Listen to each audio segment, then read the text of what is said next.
Hey guys, tonight we drift toward an island shimmering under a velvet sky, where waves tap gently against stone quays and lanterns flicker in the distance. The smell of salt, fish, and olive oil hangs in the night air as you step onto the harbor of Rhodes. Moonlight ripples across the water, casting a silver road that leads straight into a world of legend. And let's be honest, if you're about to meet the Colossus, you probably won't survive climbing up to give him a high five. But don't worry, we'll keep our feet firmly on the docks. So, before you get comfortable, take a moment to like the video and subscribe.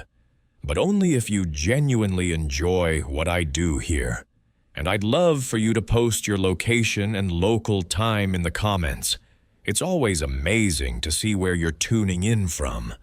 Now, dim the lights, maybe turn on a fan for that soft background hum, and let's ease into tonight's journey together. You walk slowly along the water's edge, the night alive with sounds of rigging creaking, sailors laughing, and gulls calling in the dark. Behind you, the walls of Rhodes loom, a reminder of battles fought and enemies repelled. Ahead, the gentle sway of ships paints silhouettes against the stars. This harbor isn't just any harbor. It is the stage where, in time, one of the 7 wonders of the world will rise. A fact to anchor you. Rhodes truly was one of the most powerful maritime cities of the Hellenistic age, and its harbor was among the busiest in the Mediterranean.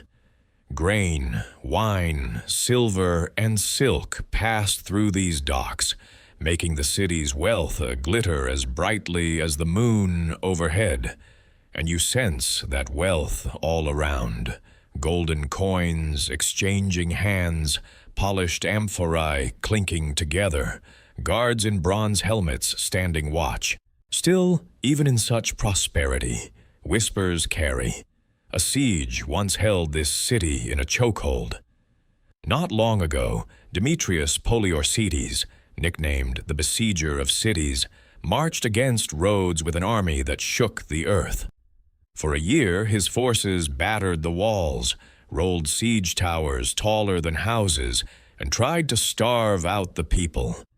And yet, against all odds, Rhodes endured. That's a mainstream truth historians agree upon.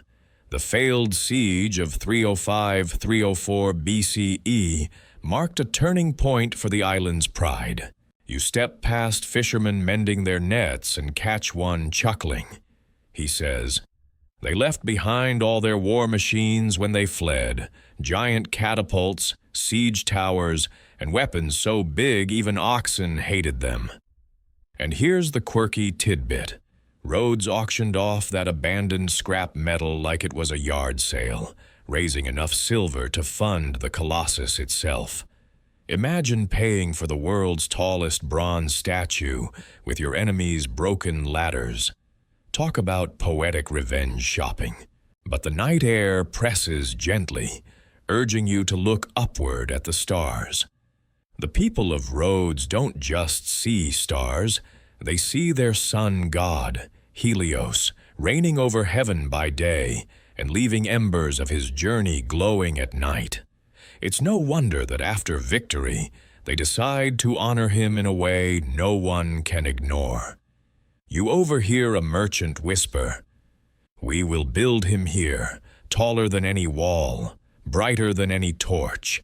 And historians still argue whether that vision began as a collective decision or as the dream of a single ambitious sculptor. You stroll farther into the harbor, brushing past barrels of figs and amphorae of wine stacked like miniature towers. Somewhere nearby, musicians strum lutes, their notes drifting across the water like sleepy sighs. A child races past, chasing a stray cat, while an old man points his cane at the sky, muttering about omens. It all feels alive, fragile, and grand at the same time. A gull swoops down, nearly snatching your hood, and you laugh quietly. It's as though even the birds of Rhodes are too bold for their own good. A dock worker grins and says, "If the Colossus were here already, he'd swat them away for us." The thought lingers as the night deepens, a guardian of bronze, vast enough to stand watch over every ship that enters. The wind carries the faint scent of burning oil, perhaps from a forge still glowing in some distant workshop. You close your eyes for a moment, imagining the heat, the sparks, the hammer striking metal, each sound a promise of what is to come. Somewhere deep in your chest, you sense anticipation building, like the first pluck of a lyre string before a song swells into greatness. For now, though, the harbor rests. Lanterns sway gently, waves sigh against stone, and voices fade into the hush of night. You walk the length of the quay, your footsteps blending with history itself, already beginning to weave you into the story of the Colossus. You drift deeper into the city, leaving behind the quiet harbor and stepping into winding streets that pulse with the rhythm of life. Lanterns hang from iron hooks, their light brushing warm tones across whitewashed walls. Merchants sweep thresholds, children chase each other around clay jars, and the smell of baking bread mixes with the sharper tang of olive presses. Yet, beneath the surface cheer, you feel something heavier, like the echo of wounds still healing. The siege lingers in memory. You catch fragments of conversations, farmers grumbling about ruined orchards, artisans recalling nights when stones rained down from enemy engines. It's not ancient gossip, it's lived experience, still sharp in their throats. A fact you can hold on to.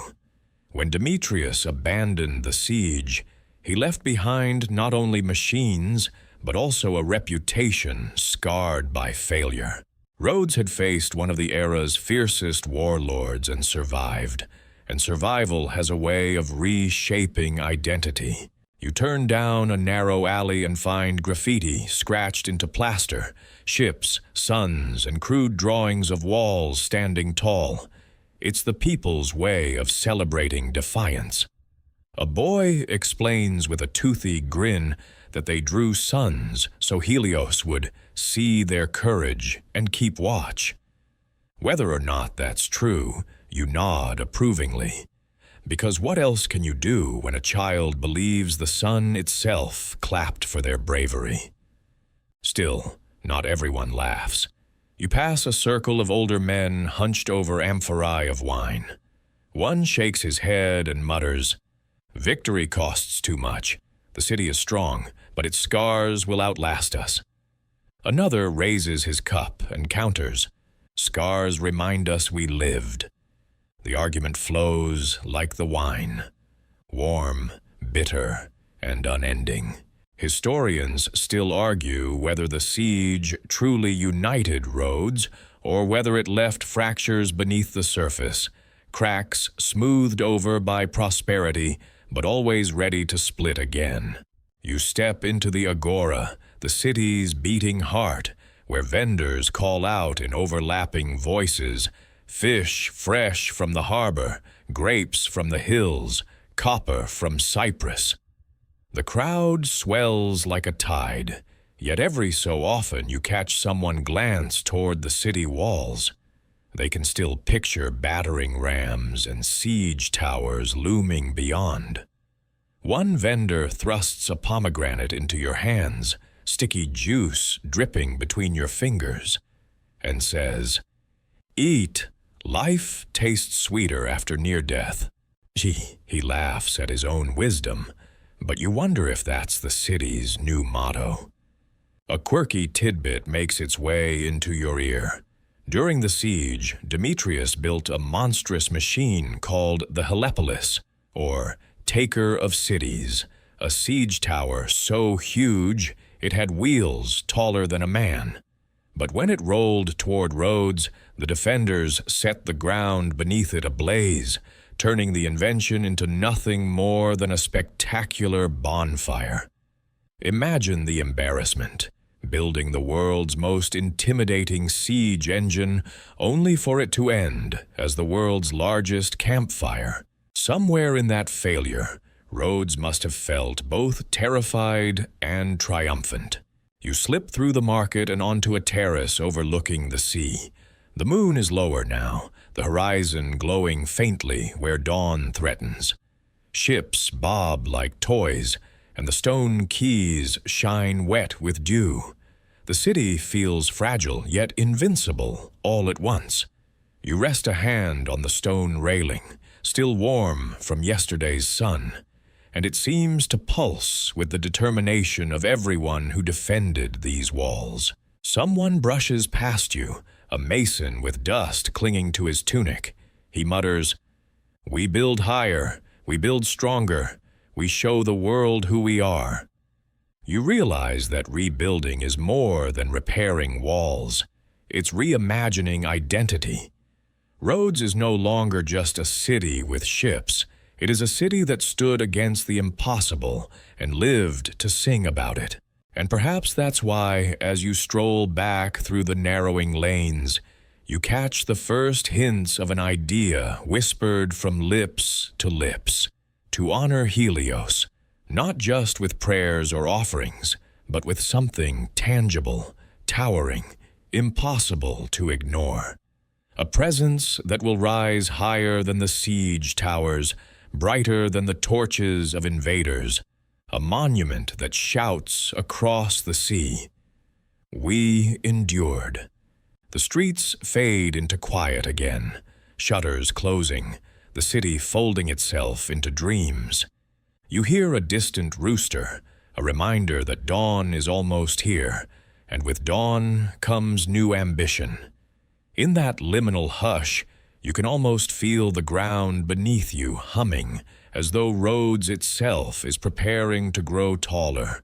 You wake with the city, the faint pink of dawn slipping between tiled rooftops and pouring across the narrow lanes. Smoke curls upward from bakeries, the aroma of bread mingling with the briny air. The harbor is already alive with the shuffle of sailors and the splash of oars. But something else floats through the morning, something brighter than commerce or chores. It's talk, low and fervent, about choosing a protector worthy of Rhodes's endurance. You wander into a courtyard where citizens gather, their robes swishing as they cluster under a plane tree. Voices overlap in a lively argument. One man insists they must thank Ares, the god of war, for their survival. Another argues that Athena, goddess of wisdom, surely guided their strategies. Yet above the din, a woman raises her voice. It was Helios who stood with us, Helios who shines upon Rhodes more than any other land. The crowd nods, murmurs, and slowly her words spread like dawnlight. Here's the historical anchor.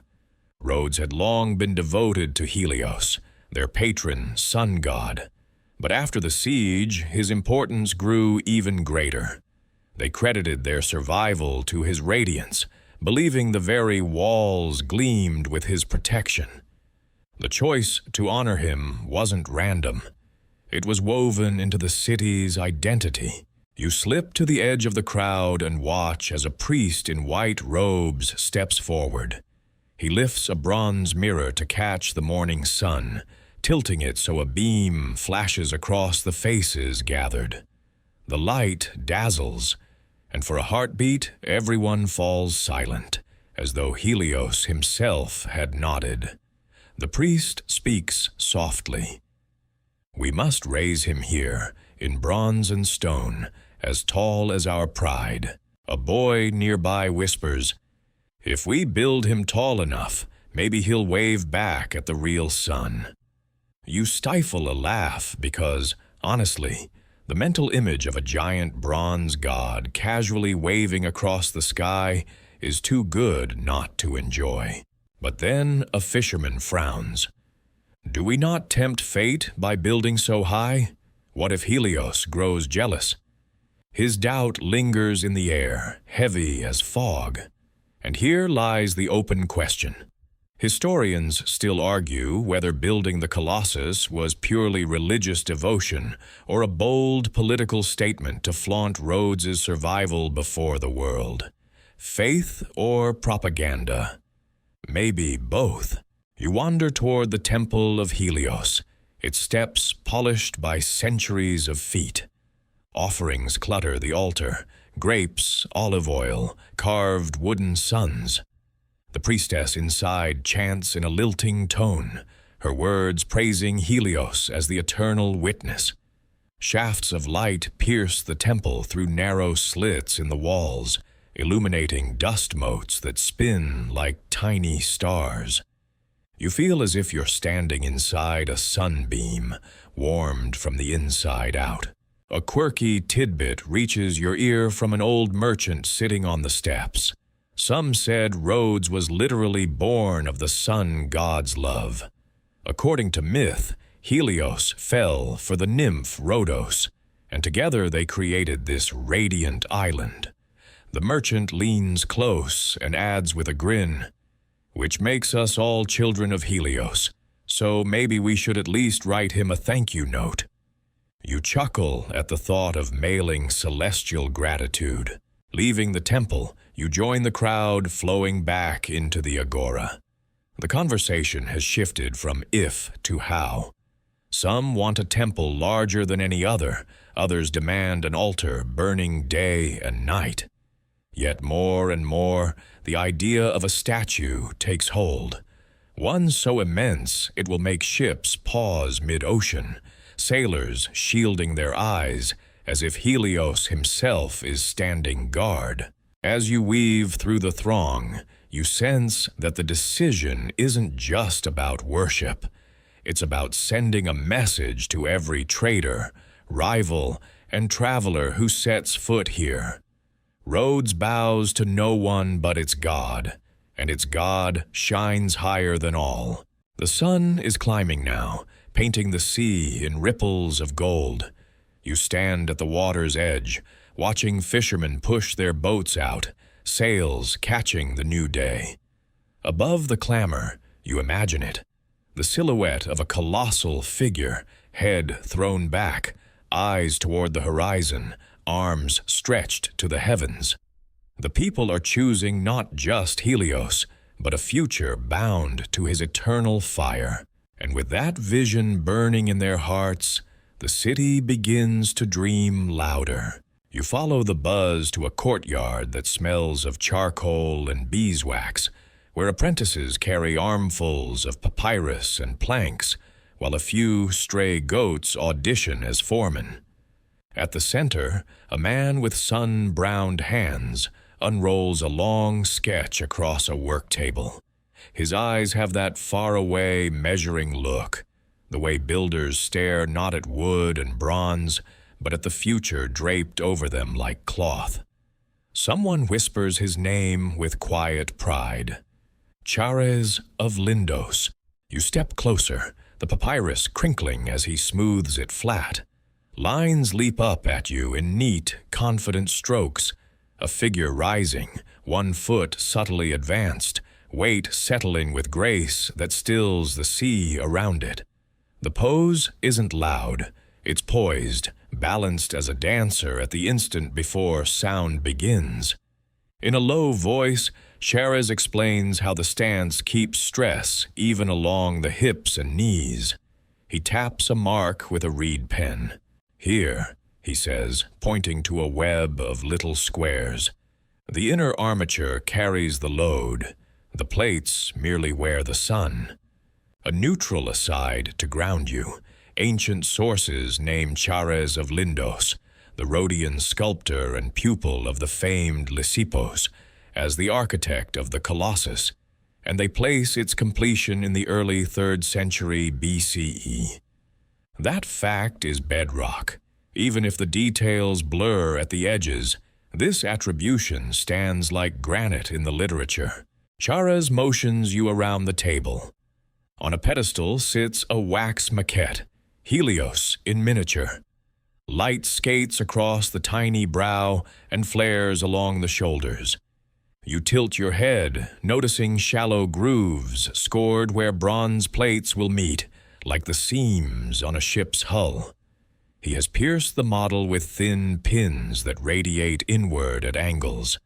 An apprentice, seeing your curiosity, murmurs that the pins mark proposed ribs. Iron and stone. Members rising through the core. He grins. Think of it as a skeleton too proud to hide. You smile and decide you'd prefer your own skeleton to remain very hidden. Thanks. Chares talks while he works, sketching a cutaway. The plan sounds like choreography. First lay the soles upon a bed of carefully dressed stone, then rise to the ankles, then the shins. Cast bronze plates in sections no heavier than a team of men can lift, or perhaps 2 teams and a persuasive lunch. He means to fasten the plates with rivets and internal ties, the way shipwrights fasten planking, tight enough to refuse the sea's bite. Weight is the tyrant, he says, but balance is the crown. It's the kind of sentence that makes apprentices nod as if they've just been knighted by geometry.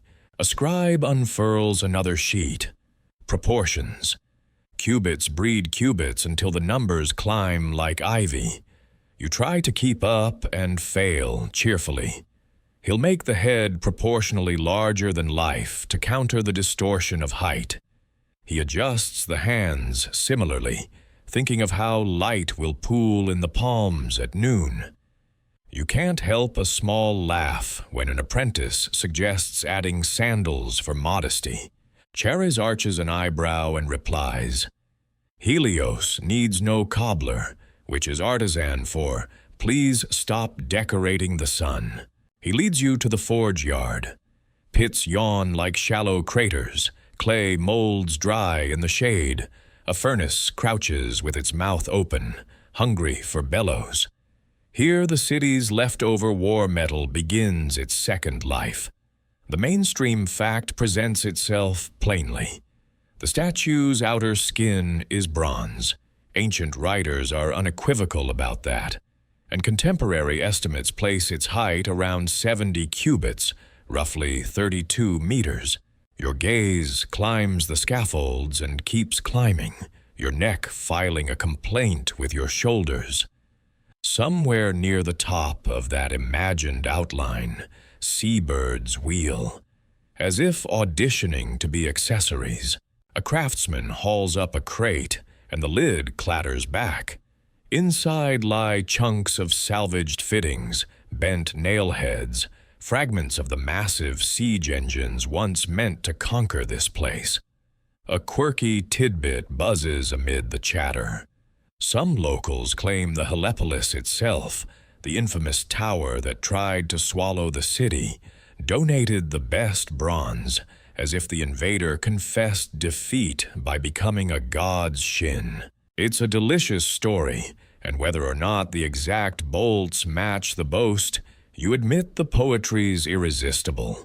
Chares sketches a ramp curling like a snail around the rising base, explaining how earth and timber might climb with the statue, allowing workmen to cast and mount plates far above the ground. He argues for building from the feet upward, each newly affixed section supported from within, so the growing giant never wobbles. Historians still argue whether he relied primarily on a spiraling earthen ramp, towering scaffolds, or a clever marriage of both systems. Ancient texts are stingy with construction diagrams, and builders were notorious for guarding their trade secrets like dragons guard shiny things. A magistrate arrives in a swirl of linen, trailed by clerks. They whisper of budgets and schedules, those timeless specters that haunt every project. One clerk frets about costs, Another frets about shadows, insisting map makers will need a new symbol for this neighborhood goes dim at 4 p.m. Chares listens, patient as a stone. He marks the height again, and gently, the time. 12 years, give or take, because bronze and ambition cure slowly. The magistrate blanches at dozen, the way cats flinch at bathtubs. You offer silent sympathy. Even wonders need calendars. A breeze brings the harbor into the yard, the brackish, hopeful smell of ships. Chares lifts the small wax head and sets it on the model's neck. The gesture changes the room. Suddenly, this isn't a pile of numbers and attitudes. It is a face that will look past every boat and read the weather of the world. He carves a tiny, calm curve at the lips. Not a grin, not a scowl. Just the steady confidence of daylight doing its job. You think of morning 1,000 times from now, of sunlight rinsing hulls and gulls, and the bronze brow in the same easy motion. And the idea gives you a small, unexpected peace. An apprentice clears his throat. Master, should Helios stand astride the harbor mouth, 1 foot on each pier? The courtyard erupts. Some cheer at the drama, others groan at the engineering nightmares. Chares merely smiles into his beard. He draws 2 bold dots at the harbor entrance, then a light arc between them. Then he shakes his head. Not this time. Later ages will paste that posture into paintings and postcards, but even now the builder chooses elegance and sense over spectacle. You add the thought to your private stash of myth-busting souvenirs, right next to Minotaurs probably not unionized. As the sun climbs, the wax softens, and he moves the lamp back so details won't slump. He turns to you almost conspiratorially. We build what the city already believes, he says. The rest is only weight and weather. The phrase folds into you like bread into hunger. Around you, the yard returns to its noisy ballet. Hammers, bellows, shouted measures, the occasional goat bleat that sounds suspiciously managerial. You look once more at the sketch, the long, rising geometry, the ribs and plates, the calm gaze, and understand that this vision is both blueprint and hymn. If the city can keep faith with its own hands, then bronze will keep faith with the sky. And you, suddenly, feel very small in the best possible way. Small like a person standing under a cliff of morning light, which is to say, exactly the right size to witness something enormous become real. You wander down to the docks again, only now the harbor looks less like a market and more like a warehouse exploded. Piles of bronze ingots gleam like loaves of bread gone golden in the oven. Crates of stone blocks, each with chalk marks scrawled across them, are stacked into miniature hills that children promptly climb until shooed away. The city is no longer just trading. It's stockpiling, gathering the bones and skin of a god. The fact that anchors you here. Ancient accounts agree that the Colossus was forged from bronze, requiring vast amounts of the metal. Some estimates suggest more than 12 tons, and even if the numbers vary, everyone admits it was a staggering haul. You can see that weight in every crate carried from ships, in every mule groaning as it drags its burden across wooden planks. You trail a group of merchants shouting over one another. Copper from Cyprus, tin from Iberia, stone from the hills. The names tumble like dice, each source far-flung, proof that Rhodes has tentacles stretching across the Mediterranean. A foreman waves his arms at the chaos, barking orders like a conductor coaxing harmony out of a choir that keeps forgetting its lines. The sound of metal clanking onto stone makes you wince. A young worker laughs at your grimace. "Don't worry," he says, wiping sweat off his brow. "If I drop one more ingot, maybe Helios will get a dent in his shin. He'll forgive me." His humor is infectious, and you laugh too, though you quietly hope not to be standing near the shin in question. Among the bustle, you notice salvaged parts from the abandoned siege towers, still charred at the edges. Some men hammer them flat, reshaping once threatening weapons into raw material for a divine protector. It's hard not to appreciate the poetry of turning battering rams into kneecaps. A quirky tidbit floats by in a dockside story. Children were told that if they pressed their ears to the bronze plates, they could still hear the curses of Demetrius's soldiers trapped inside. No proof, of course, but you can imagine a mischievous parent whispering, "Listen carefully.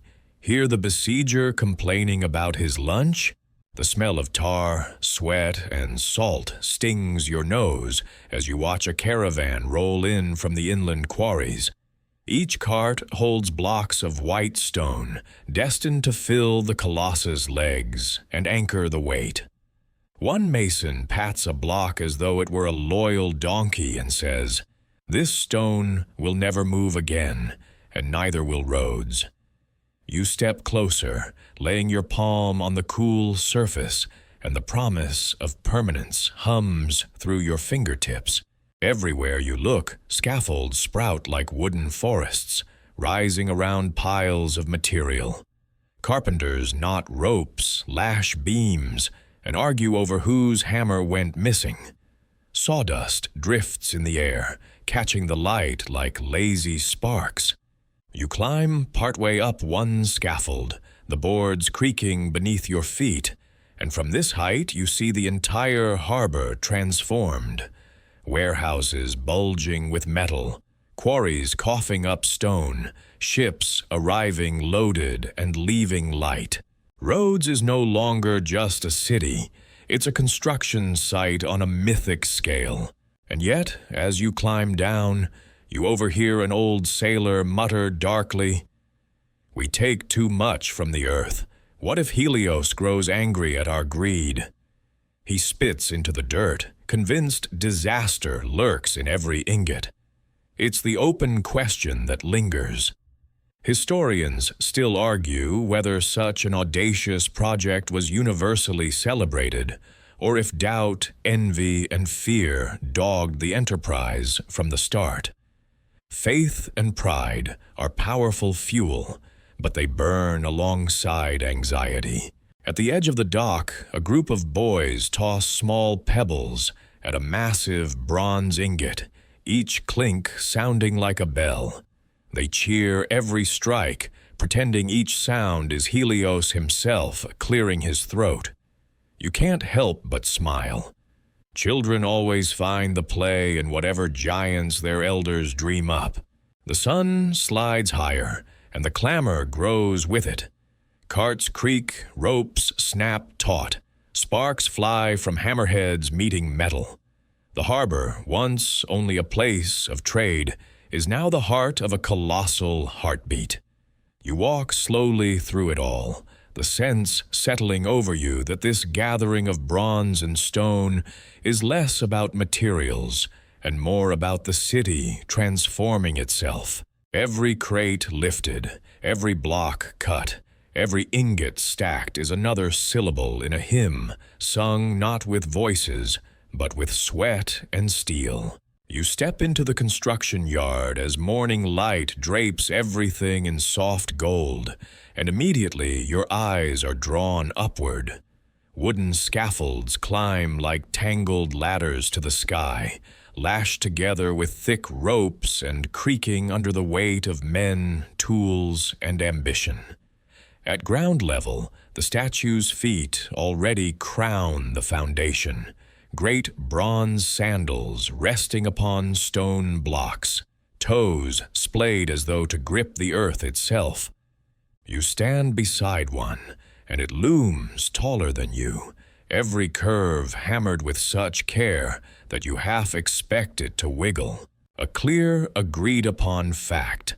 The Colossus of Rhodes was said to have stood about 70 cubits high, roughly 32 meters.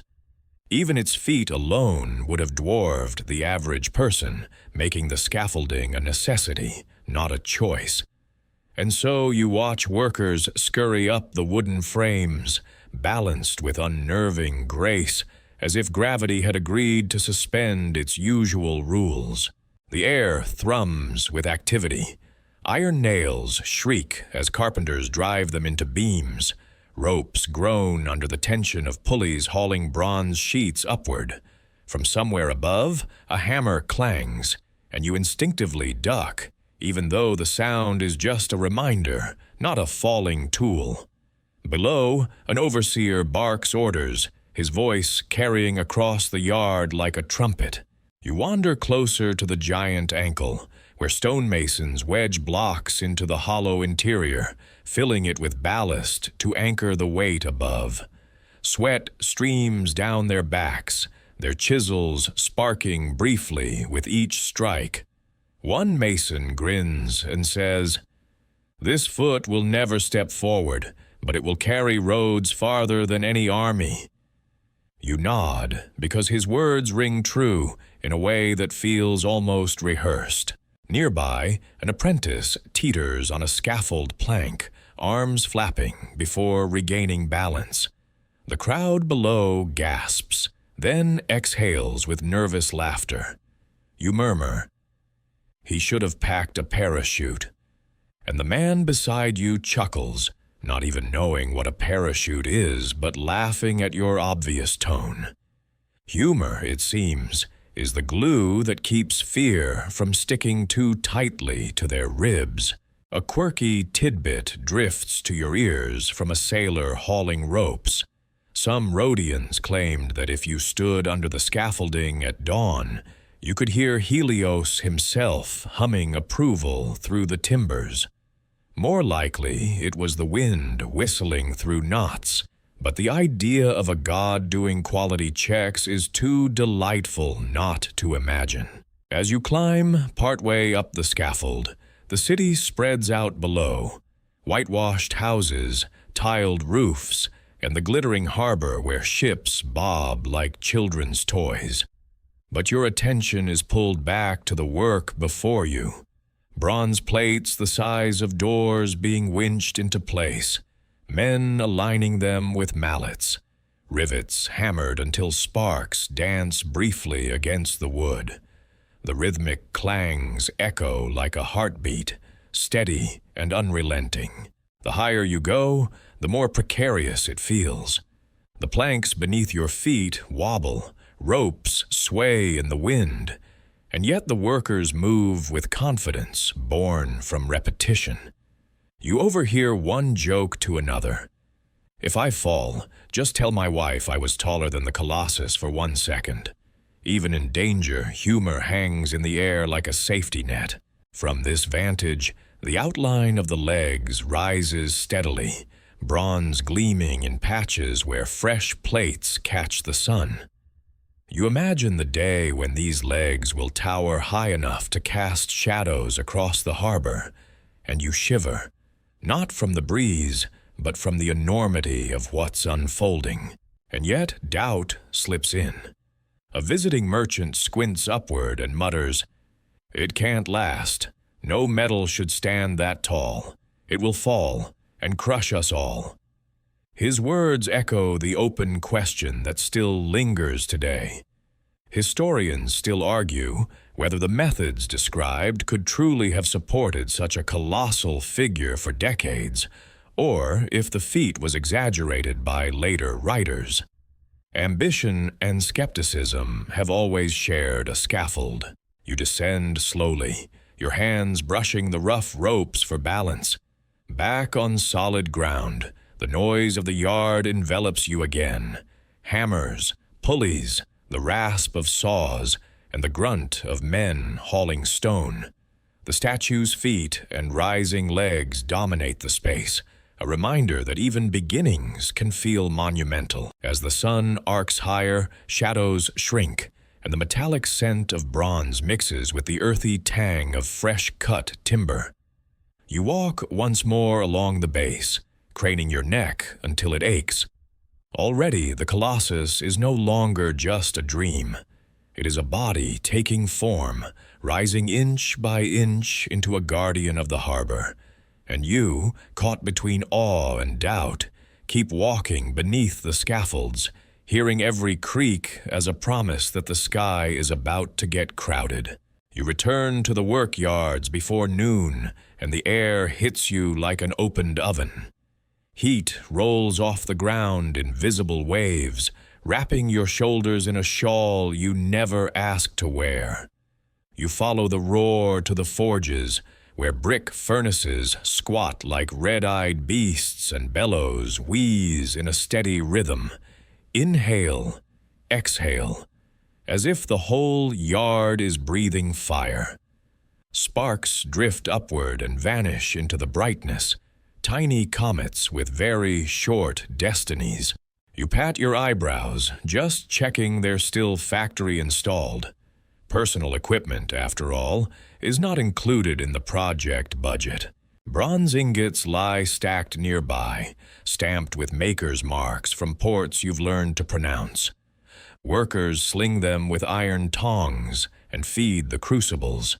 The liquid metal begins as a dull, frustrated red, then climbs to hot orange, and finally a white so bright the edges of the world blur. A master founder tilts his head, listening to the pitch of the flame the way a musician listens for tuning. "Not yet," he murmurs, and the bellows answer like obedient lungs, a neutral note to steady the moment. Greek bronze statues were commonly produced by the lost wax process. Model the form in wax over a clay core, invested in more clay, melt out the wax, and pour molten bronze into the cavity, then assemble the pieces and chase the seams until they vanish. Large figures were built in many sections, not as single casts, which made lifting, transport, and repair possible. Even here, you see that logic. Molds drying in shade, wax sheets being pressed and trimmed, clay investments curing like loaves near a bakery mouth, and rows of finished plates cooling on sand beds. You step past racks where artisans smooth warm wax panels onto clay cores shaped like segments of a giant's calf. They leave small channels, the sprues and vents that will guide the bronze in and the air out. A woman marks the surface with a stylus, scoring guidelines for rivets and internal ties. The smell is peculiar. Beeswax, wet clay, hot ash, and a charcoal tang that sets up shop in your throat. Someone hands you a damp cloth. You press it to your face and feel immediately less like a baked olive. A crew hoists a crucible from the furnace. Everyone around you snaps into a choreography born of repetition and caution. The carriers step in measured time. A boy rings a bell. Not for ceremony, you're told, but because the poor window is unforgiving.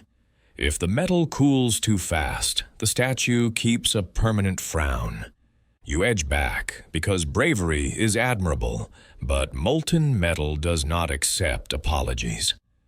Think of it as soup, a worker jokes, just not the kind you want to taste. They tip the crucible. The bronze flows out in a sun-colored ribbon, humming across the lip and vanishing into the mold with a hiss you feel in your teeth.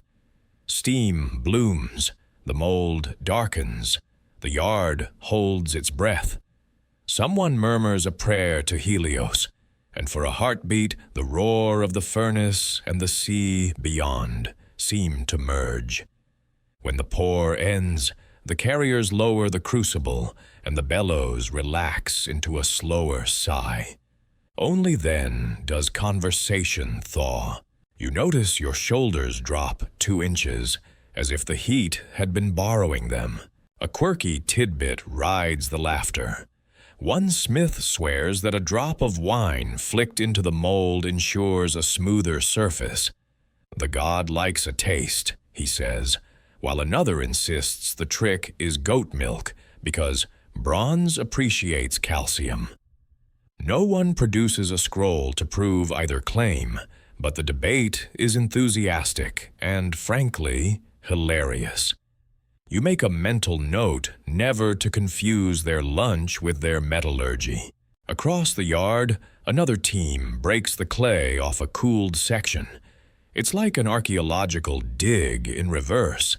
Instead of unearthing a relic, they reveal a newborn plate, rough at the edges, blistered with sprues that will be sawn away. Files sing, chisels chatter, and the surface begins to calm under patient hands. Then comes the planishing, hammer after small hammer, coaxing the bronze into smoothness, the blows overlapping like raindrops on a roof. The sound is hypnotic. You could almost nap to it, if napping next to anvils didn't feel like an audition for a cautionary tale. Now and then, a flaw appears, a thin spot, a seam that didn't fuse, a stubborn bubble. The chasers nod without panic. This is normal, they say. Patches are cut, edges are scarfed, heat and skill persuade the wound to disappear.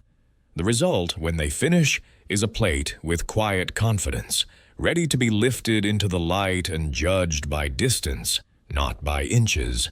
The foreman gestures to a row of finished pieces, each marked for position. Left shin B3, right thigh C1. You hover your hand over a surface, still sun-warm, and imagine it high on the scaffold, catching the day. You also imagine the weight, and your arms get tired out of sheer empathy. Somewhere behind you, a worker quips. At least when Helios has a glow-up, he literally glows. And the yard awards him a chorus of groans for the pun. You hide your smile. The pun has a point. Here is a plain fact. Ancient writers place the project length at about 12 years, commonly dated to around 292-280 BCE, under Charas of Lindos. A statue this size needs time not just to build, but to breathe. Each piece cast, cooled, fettled, and fitted, with the forges feeding the scaffolds like heart to limbs. The yard proves it. The pace is steady, the patience almost ceremonial. But questions flicker like heat mirages. Historians still argue whether these plates were cast right here at harbor level or farther inland, where steady winds helped the furnaces, whether the outer skin was hammered from cast sheets or poured into fully modeled wax, whether the internal support leaned more on stone packing or iron bars keyed to the shell.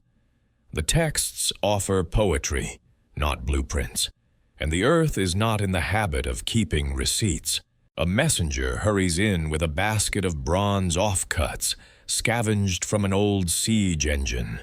The yard cheers at the thrift. The invader becomes elbow, someone declares, and there is something healing in that transformation. You watch as the scraps vanish into a crucible, history literally melting down to make a different story. The metal brightens, forgets its previous assignment, and prepares to serve a sun god's knee. By late afternoon, the light in the yard goes honey soft, and yet the furnaces keep their own sun rising and setting behind brick. A founder tests temperature with a steel rod and nods to proceed. Another pour begins, and you notice how everyone steps aside in the same practiced arc, as if the ground has chalk lines only they can see. You step aside too, because being on the wrong side of choreography is how people become legends nobody wants to repeat. One wall holds racks of tools, riveting hammers, long punches, curved dollies shaped to the sweep of a calf or the hollow of a shoulder. Each tool looks designed to solve a very specific argument between metal and gravity. On a bench sits a polished sample, half buffed bright, half allowed to darken. You run a fingertip above it and wonder which finish the giant will wear. Historians still argue whether the Colossus gleamed like a lighthouse or matured into a deep, dignified brown. Either way, the sea will find its own opinion and leave a salt kiss in passing. When the shift finally eases, workers rake coals, fold bellows, and scrape clay from their palms. The molds sit like sleeping animals, cooling in their beds of sand. You stand in the forge doorway and breathe the evening air, a blend of salt, smoke, and something sweet you decide might be optimism. Somewhere high on the scaffolds, men will be aligning one of today's plates by moonlight, rivets ready, ropes taut, the giant's outline inching forward in the dark. You turn to leave, feeling the day's heat slowly unhook from your back. Behind you, the forges settle into embers, but the glow lingers on your eyelids. Tomorrow the bellows will fill again. Tomorrow the metal will run like captured daybreak.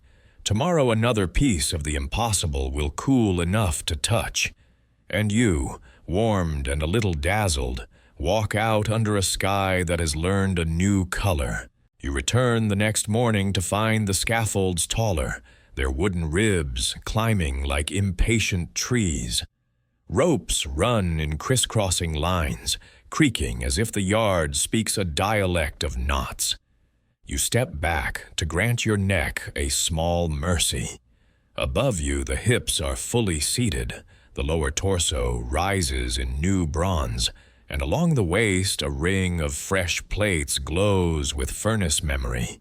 Up there a team steadies a curved panel against the belly, the plate hovering like a copper moon before it locks into orbit. Plumb lines waver in the breeze, thin cords with little lead weights that tell truth without drama. A foreman squints, taps a wedge, and nods. The plate kisses its neighbor with a clean chime. Then come the rivets, heated, slipped through, and peened until the seam draws tight like a laced boot. When the light across the curve runs smooth, a low cheer ripples over the scaffolds. The city applauds straight lines now. Victories come in seams. You circle to the far side to see the figure from a distance. The abdominal panels curve in disciplined arcs, none of the heroic exaggeration of later ages, just the measured geometry Greek sculptors loved. Here is a plain, settled fact to pocket. Ancient writers, including Pliny the Elder, said the Colossus was so large that few could clasp even its thumb. From the waist upward, the inner lattice shows through. Iron bars keyed into stone packing, cross-braced like the ribs of a ship that decided to stand. Through those gaps you glimpse baskets of stones arriving by pulley, each load tucked into the core to quiet the wind's arguments. An apprentice points at a goat that bleats with suspicious timing. "Dock its hay," a mason says, and the yard groans in approval. Jokes keep fear light and the ground closer. A rumor rides the ladders. Some swear the builders are leaving narrow passages inside the torso, perhaps even a hidden ladder, so future caretakers can check seams from within.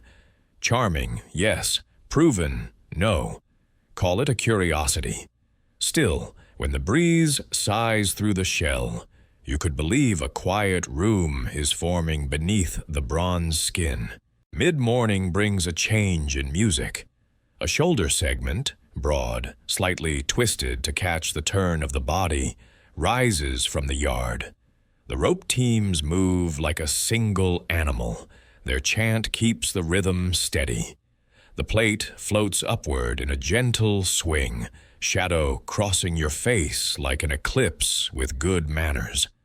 Alignment takes an age measured in held breaths. Someone mutters that Helios is inspecting the work. Someone else replies he's just checking his reflection. You grin. Gods, like supervisors, love progress reports. Engineering grows trickier with every cubit. Weight wants to sag. Leverage wants to pry. Inside, temporary struts catch loads while permanent ties are pinned. Outside, carpenters lean their bodies into the plate to persuade the curve to meet the chalked arc. A master checks the radius with a wooden template and finally nods, satisfied that geometry and hope are still on speaking terms. By noon, another segment rises and an elbow begins to declare itself. Historians still argue whether the final pose lifted one hand toward the brow, stretched outward toward the sea, or kept both arms lower with a cloak's rhythmic sweep. Ancient texts are stingy about the exact gesture, and later artists were generous with invention. For now, the arm simply learns how to be an arm, ring by ring, like a tree choosing its shade. The yard pauses for bread and olives in the shadow of a stone stack. A worker tears a loaf and says, "We feed the giant by feeding ourselves," which sounds profound until he chases a fig with heroic speed. You chew, sip water, and admit that figs may be the most important load-bearing material here, at least for morale. A bell clangs. The hive hums awake. The climbing continues. By afternoon, the torso holds broad fields of bronze where sunlight drifts and rests. Planishing hammers whisper over the skin, smoothing dents until the surface settles like calm water. Up close, seams remain, honest scars of assembly. From the quay, they blend into a single presence with breath held. Sailors point from their decks. A boy on the pier spreads his arms and shouts, "I'm taller." True for a few more market days. You root for his streak before reality wins. A quirky workplace superstition flutters down from the high planks. One rigger keeps a tiny terracotta rooster tied to his belt to remind Helios to wake gently. Does it help the sun rise? Unclear. Does it make him easier to spot? Absolutely. Whenever the bird bumps aboard, it clucks, and the team claims their luck improves. You withhold judgment, but the mascot's comic timing deserves an altar. Toward evening, the foreman orders a sway test. Lords of leverage versus lords of wind. Ropes cinch, braces tighten. A gust rolls in from the water. The half-made arm yields and recovers in a slow, coordinated breath. The shell answers not with a groan, but with a low, musical hush. Everyone hears the difference, and shoulders release hours of caution. "He breathes," a carpenter says, an explanation as good as any. Another small, steadying fact. Rhodian coins often depict Helios with a radiate crown, evidence of how the city imagined its patron. Many scholars take that as a clue for the statue's head. Rays, whether spikes or stylized halo, likely crowned the brow. As the foreman gestures toward where the head will rise, you picture light hardening into metal, sunbeams made perpetual. The light softens from quartz to pewter. Men descend in a slow rain of footsteps and thanks to ropes, to balance, to the day for ending when it should. You remain a little longer and trace the new silhouette with your eyes. Legs rooted, hips balanced, torso climbing, and an arm starting to claim a slice of sky. The giant takes form not by miracle, but by 100 careful agreements. Between heat and patience, between gravity and resolve, between what a city remembers and what it refuses to forget. Somewhere high above, a final rivet receives its last tidy tap, and the ping skips across the harbor like a coin tossed for luck. You smile at the sound, a tiny bell that says, "More tomorrow," and walk the quay with your neck finally relaxing and your heart quietly taller. You arrive before sunrise and find the yard hushed in a way that feels ceremonial, like the city has stepped softly so as not to wake a sleeping idea. On a low platform sits the full-scale head in clay and warm wax, broad brow, proud cheekbones, hair swept in orderly waves that remember the sea. Lamps crowd around it like fireflies, their light sliding along the features and pooling in the hollows. Your neck tilts back on instinct, then files an immediate complaint. Even in rehearsal, the face asks you to look up farther than your vertebrae negotiated. Artisans move around the model with small tools and long patience. A sculptor drags a loop of wire to refine the jawline, then presses a thumb to soften the nasolabial fold until the expression settles into calm. Neither stern nor smiling, simply the mood of daylight doing its job. A neutral note for your pocket. Rhodian coins routinely show Helios with a radiate crown. That mainstream fact guides the workshop here.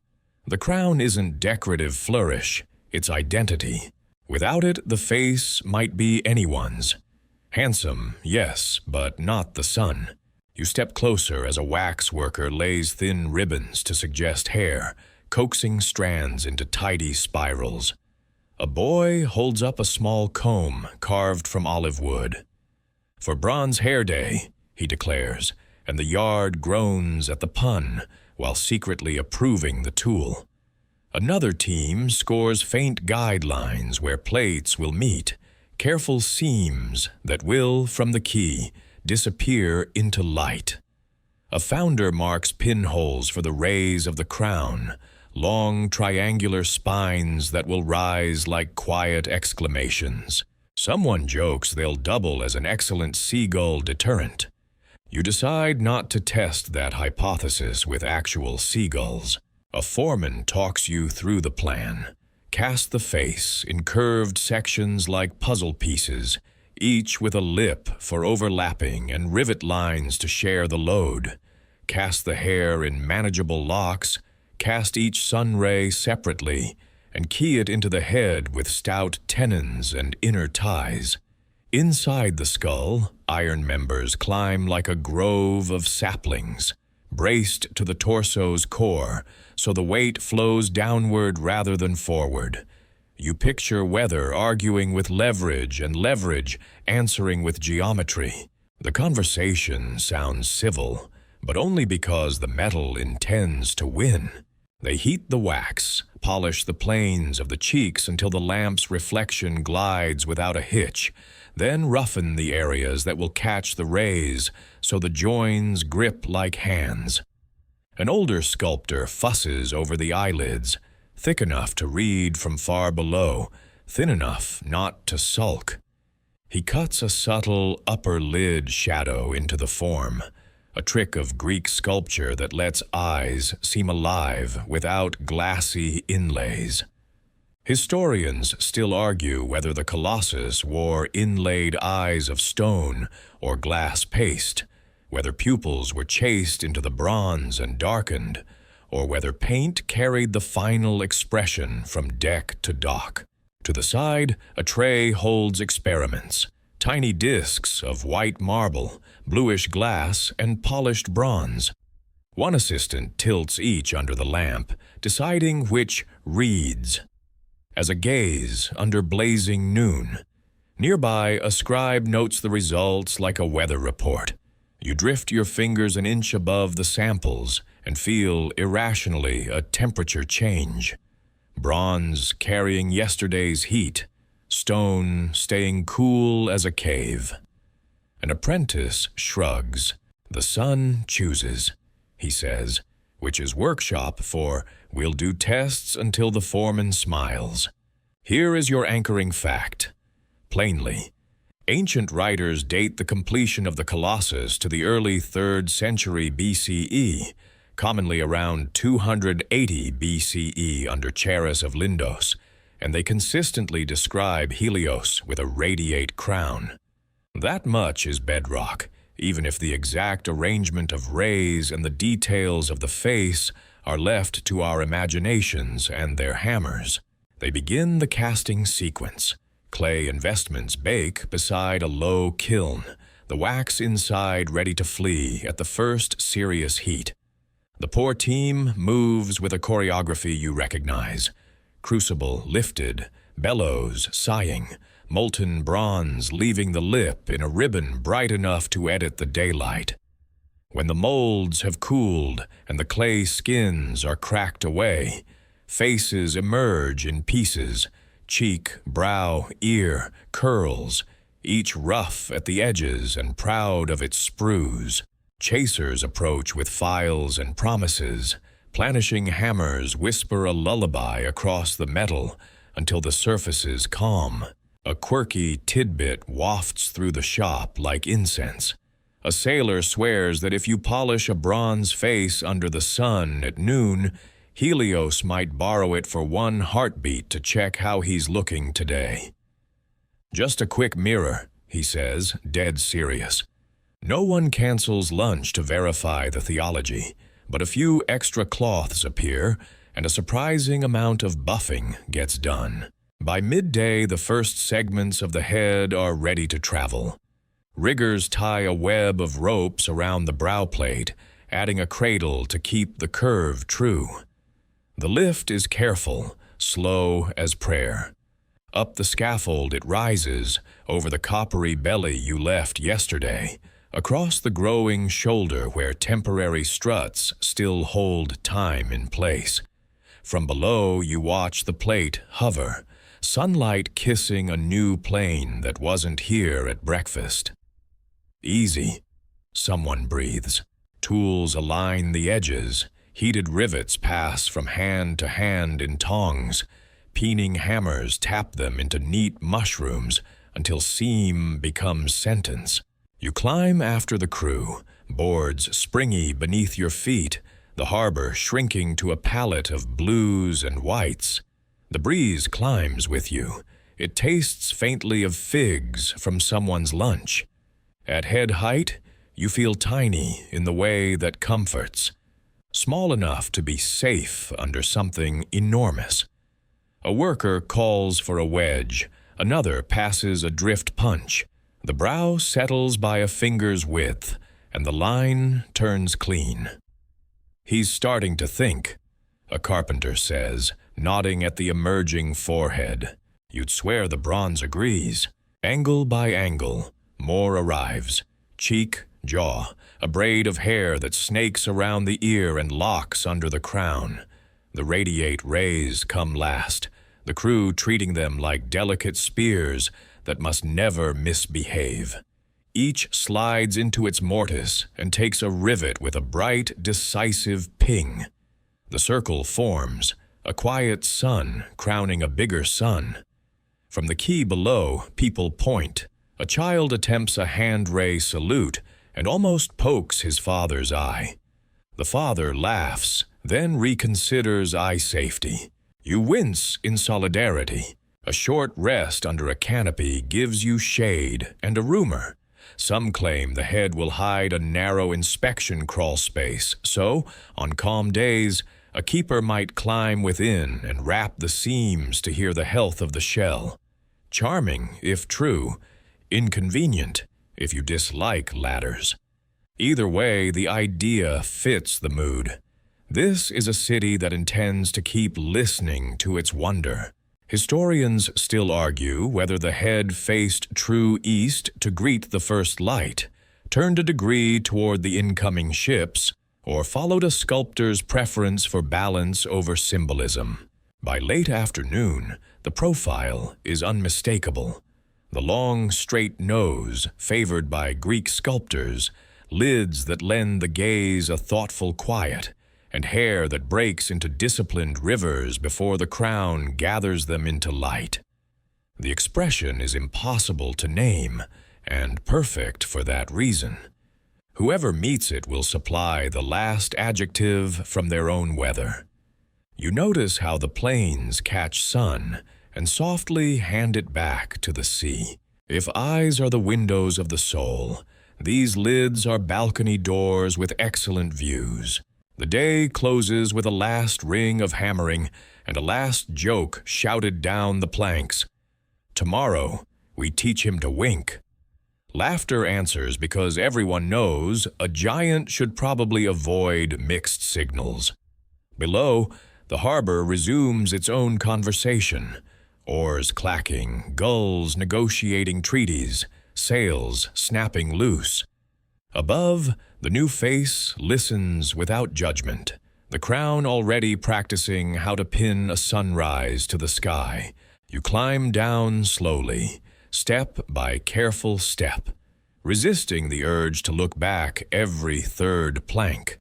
When you finally do, the head holds the horizon with an ease that makes you exhale.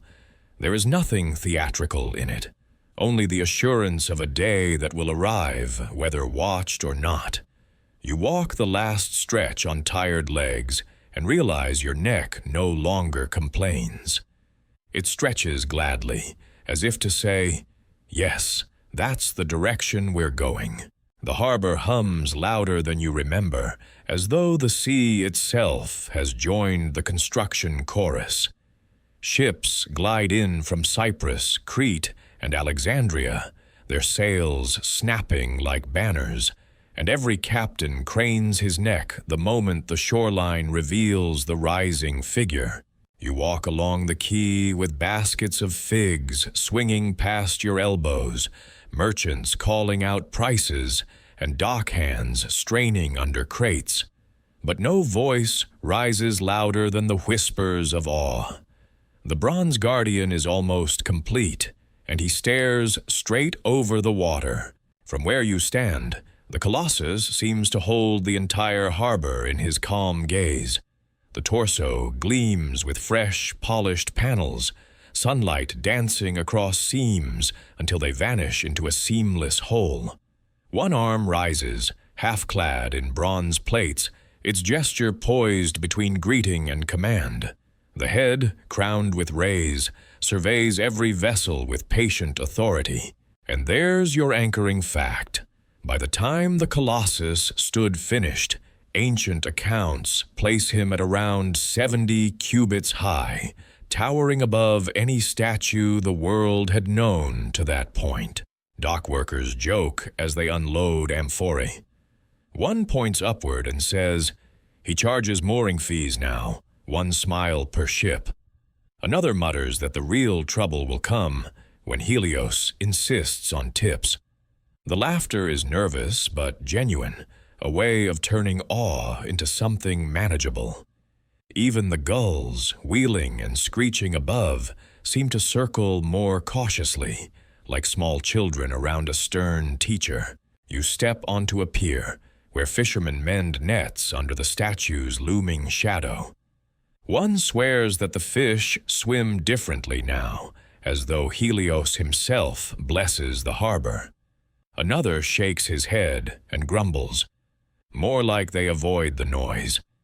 Historians still argue whether the Colossus was meant primarily as a religious devotion to Helios or as a bold civic message to every rival port. Look upon Rhodes, proud and unshaken. At the foot of the quayside, a sculptor kneels beside a bronze foot the size of a boat, polishing the surface until the sunlight makes it shimmer. Children press their hands against the warm metal, their giggles rising like gull cries. One boy squints upward and says, "He's watching if I steal figs." His mother ruffles his hair and replies, "Then you better eat them quickly." You laugh softly, because the statue's gaze really does make even mischief feel public. A quirky tidbit drifts among sailors. They claim the Colossus's crown sometimes throws beams so sharp that passing ships mistake them for lighthouses, steering closer in hope of safe water. No records prove it, but the image is delightful. Helios moonlighting as harbor guide, whether he meant to or not. The bustle of trade continues, but the atmosphere has changed. Goods no longer arrive at just another island. They arrive under the bronze eyes of the sun god.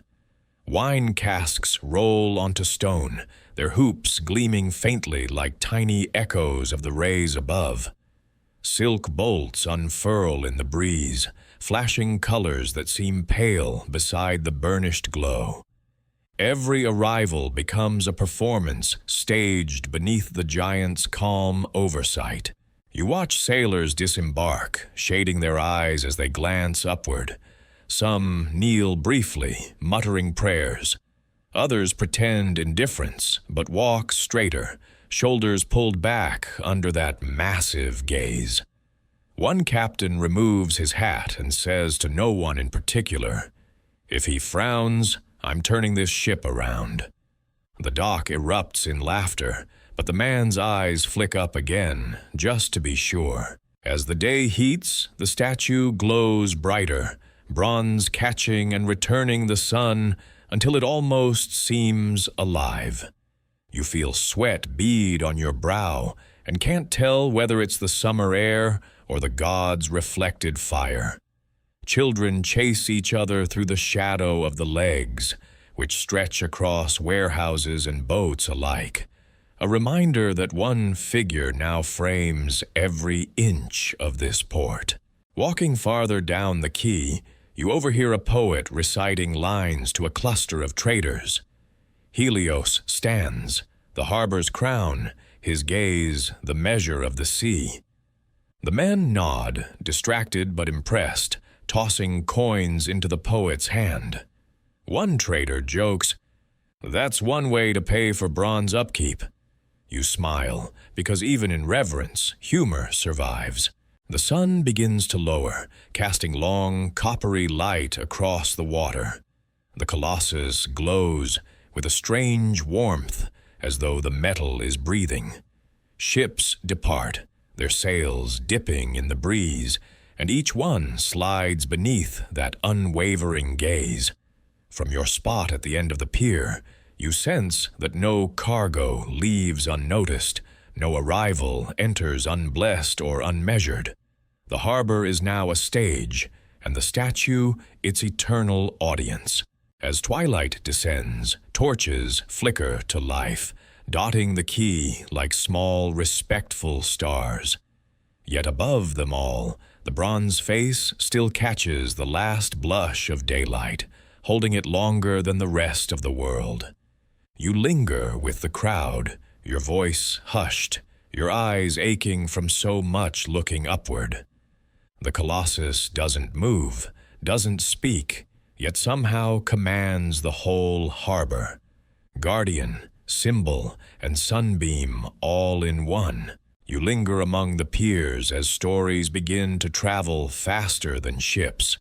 Sailors pass them along like coiled ropes, one embellishment at a time, until the harbor hums with second-hand awe. A captain tells a trader who tells a pilot, and by the time the tale reaches a tavern in Syracuse, the giant has grown 2 extra cubits and learned to nod at sunsets. You watch the rumor board each vessel like a stowaway with expensive taste. In the shade of a canvas awning, a crew argues over details. "His hand is raised," says one, narrowly missing a basket of figs with his demonstration. "No," another counters, "his arm stretches toward the sea, blessing our hulls." A third, the practical sort, declares that whichever arm is higher, the important thing is this. The bronze guardian now judges every departure the way a stern mother judges muddy sandals. You smile. Even skepticism wears a grin here.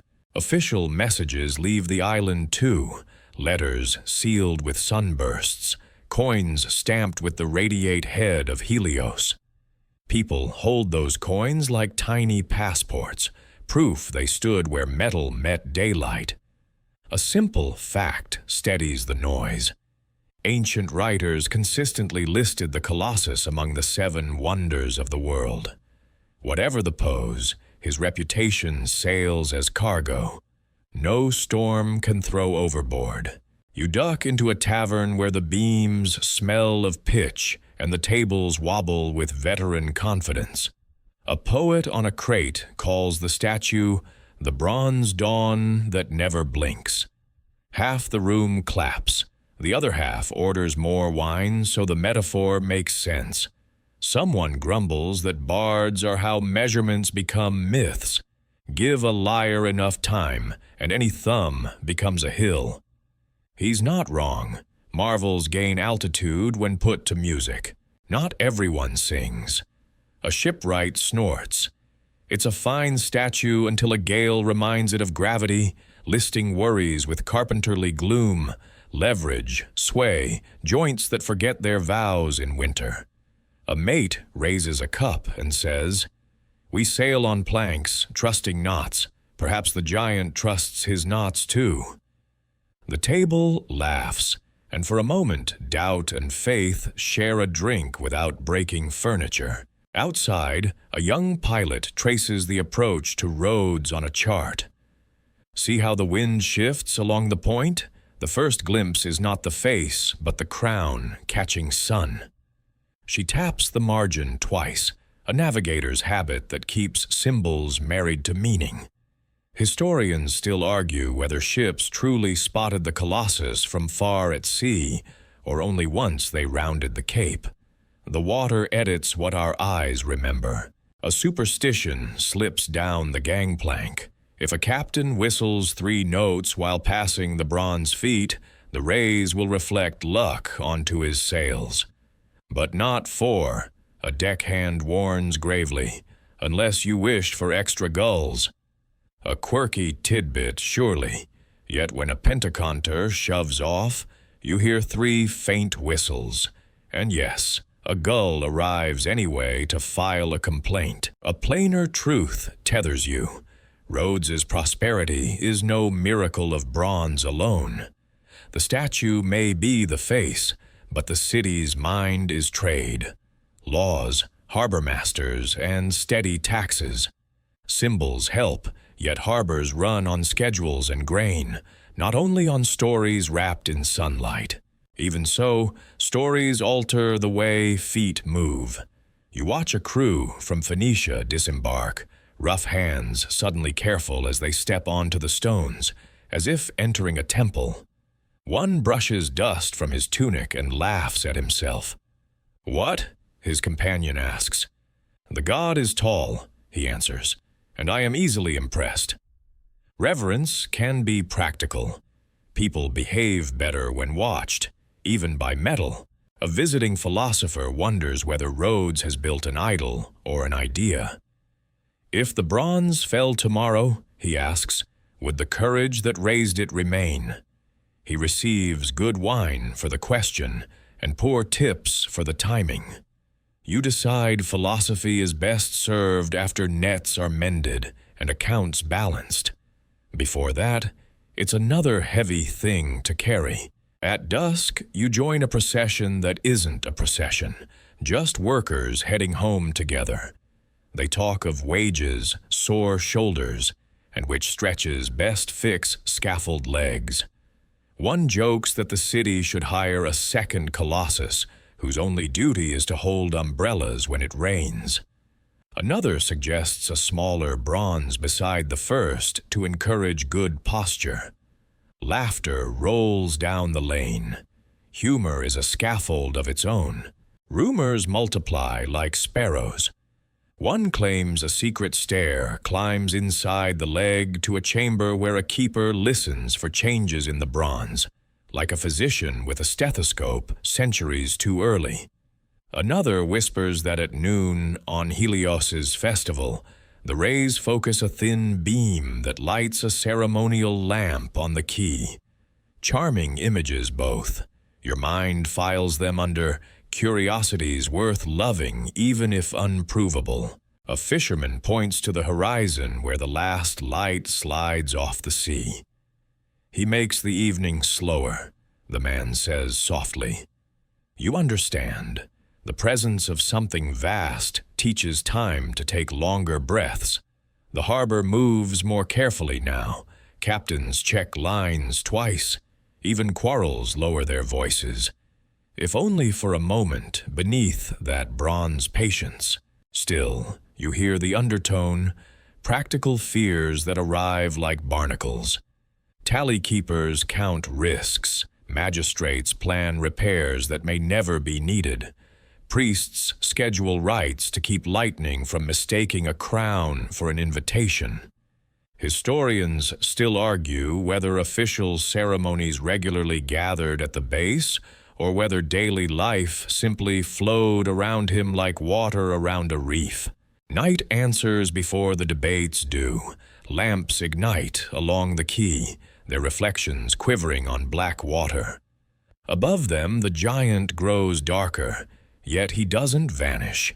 The crown keeps a faint presence, a sketch of day left on the sky.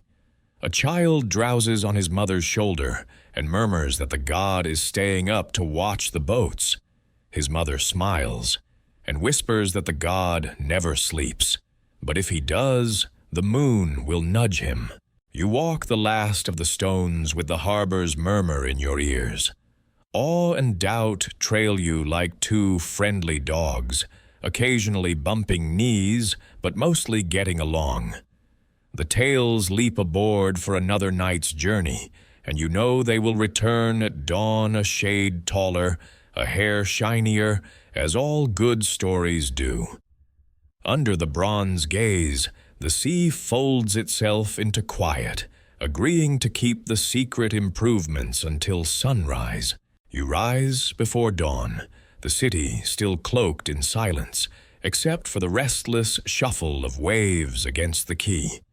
The ground under your sandals trembles ever so slightly, a shiver more felt than heard, as if some giant animal stirred far below. At first you think it's just nerves, the kind born from sleeping near scaffolds and anvils for too long. But then the vibration deepens, rolling like distant thunder, until loose stones rattle across the street. People stumble from doorways, clutching cloaks, staring wide-eyed into the trembling dark. The quake comes suddenly, a violent pulse that throws amphorae to the ground and makes scaffolds groan like startled trees. You brace yourself against a wall as tiles cascade from rooftops. The harbor sloshes like a bowl in unsteady hands, waves smashing against moored ships with such force the timbers cry out. Someone shouts a prayer to Helios, another curses Poseidon, and the crowd sways like a frightened herd. The Colossus itself shudders. You watch, helpless, as the towering bronze figure shifts in its stance. Plates clank like cymbals, rivets scream under strain, and dust plumes from seams that had seemed eternal. One massive sunray trembles in its socket, catching the pale light of dawn before snapping free and tumbling, ringing like a broken bell as it strikes the stones below. Here is the hard accepted fact. Ancient writers report that the Colossus stood for only 56 years before an earthquake toppled it in 226 BCE. For a wonder meant to endure forever, the span was heartbreakingly short. Around you, chaos spreads. Children cry, dogs bolt, sailors curse as ships bash each other like panicked cattle. The quake subsides in fits. One last heave, then another, then silence except for the groans of settling timbers. You dare to lift your eyes, hoping the giant has endured. For a moment he does, still upright, crown tilted, bronze skin scarred but intact. Then, with a sound deeper than thunder, the knees buckle. Plates warp as weight surges downward, stone packing shifts like sand, and the torso leans into a slow, terrible arc. The arm crashes into scaffolds, snapping beams like reeds. The head tilts back as though searching the sky for help, and then the giant yields, bronze surrendering to earth with a final, echoing roar. The dust blinds you. You stumble, coughing, through a haze that smells of metal, stone, and fear. Shapes move around you, neighbors searching for loved ones, priests clutching broken charms, workers staring at their calloused hands as if betrayed by their own labor. Somewhere a man mutters, "The god has fallen," and the words spread like smoke. Yet even in this grief, humor insists on survival. An old sailor claps another on the shoulder and says, "At least he didn't fall on my boat." The second sailor wheezes a laugh, half in shock. It's the brittle kind of humor that keeps despair from sealing its grip entirely. A quirky tidbit later whispered among survivors claims that when the Colossus fell, his hand lay across a field, and farmers plowed around the fingers as though planting crops between ridges of divine knuckles. Whether true or not, the image of barley sprouting between bronze joints lingers in your mind. Historians still argue whether the fall destroyed the statue completely or left large sections standing for years, half-giant silhouettes haunting the harbor. Some accounts describe the ruin lying like a toppled mountain, its limbs stretching farther than a caravan could walk in a day. Others insist the wreck was quickly salvaged. The debate endures, but in this moment, the truth is only dust, ringing ears, and broken pride. You edge closer to the ruins, coughing as the haze clears. Bronze plates lie twisted and scorched by friction, seams ripped open like wounds in the earth. One enormous foot still clings stubbornly to its stone base, toes planted as if unwilling to let go. Around it lie fragments of hair, chunks of rays, the bent arc of a shoulder that once seemed invincible. The Colossus is gone, yet the immensity of his absence feels just as heavy. The people gather in silence, some falling to their knees, others simply staring. Priests murmur of omens, magistrates argue about rebuilding, and common folk whisper about divine anger. "Perhaps Helios wants us humbled," a woman says. "Perhaps Poseidon resented the height," another counters. Whatever the cause, the city has lost its shining sentinel, and you, standing amid dust and ruin, realize that even wonders fall. The tremor fades from the ground, but it remains in your chest, a reminder that permanence is always borrowed. When the dust finally thins, you step forward through a snowfall of grit that turns the morning pale. The air tastes metallic, each breath carrying a memory of heat, as if the bronze were still cooling from the shock. People move carefully, speaking in hushes that make the harbor sound like a temple. You join them, skirting splinters of scaffold and ropes coiled like sleeping serpents. And then you see it, the fallen body of the giant, a mountain of hammered daylight now resting on the earth it once surveyed. You stop at the cordon the stewards have strung, even toppled, the pieces command distance. A shoulder lies like a capsized boat, inner bars and braces showing through torn seams where plates ended their argument with gravity. The hand, twisted and open, could cradle a wagon. Its palm has gathered shattered tiles and stray figs, offerings arranged by chaos. A single sun ray from the crown has speared the dust point first, a crooked sundial that tells only this: the hour is difficult. You let out a tight, involuntary laugh at the absurd precision of disaster. Then steady yourself, because the moment asks for gentler breath. Closer to the base, One sandaled foot still hugs the stone plinth, stubborn as a mule, refusing to budge. Stonemasons kneel around it, speaking in the tone used for graves and bridges. They tap and listen, diagnosing fractures the way physicians listen to ribs. A younger mason runs a chalk line over the toes and murmurs that Rhodes will need a bigger shoe store. Even sorrow makes room for breath. Humor arrives like a small window you can open with one hand. You follow a string of fragments to a quiet yard where the torso has come to rest, half on its side, half cushioned by broken beams. In places the inner packing has spilled, stone blocks and rubble stacked years ago like ballast. You crouch and touch one, its surface chalky and cool, and realize you're holding a piece of the giant's spine. Ordinary rock did extraordinary work until the earth asked for everything back. Here is a steadying fact. Ancient writers, Pliny the Elder among them, later described the fallen Colossus as still awe-inspiring on the ground. He notes that few could clasp even the statue's thumb, toppled or not, and that its limbs stretched vast across the earth. The wonder did not end with the fall. It simply changed its posture. People drift along the edges of the wreck, pointing out familiar features made strange by scale. A fisherman peers into a torn seam and whistles. "You could hide a boat in there," he says. Another eyes the hollow of the forearm and proposes storing nets. Practicality blooms where reverence used to stand. When a roof collapses, you think of tarps before hymns.